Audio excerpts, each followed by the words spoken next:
é? É, foi. Tô botando no site. Aí você, Arazão. Aluno fazendo o teste prático da escola FPMP. É o teste prático projetado pelo instrutor Anthony, com balizas representando uma caçamba. Aluno fazendo teste simbolizando uma caçamba, ele está içando a máquina até o trajeto e derramando o material por cima de uma ripa com as balizas. Isso para o teste ficar mais prático, como se fosse representar a caçamba mesmo.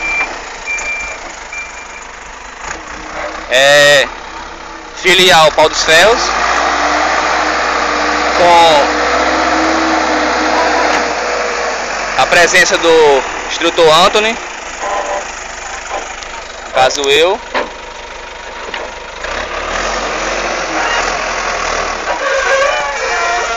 Aluno que nunca operou máquina e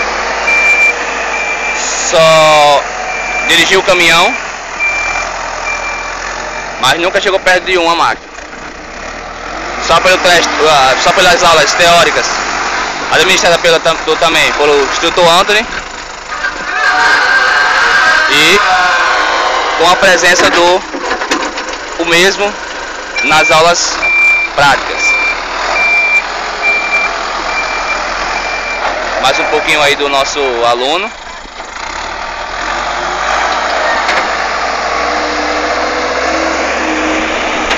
Essa é a turma do sábado, juntamente com a do domingo. Obrigado.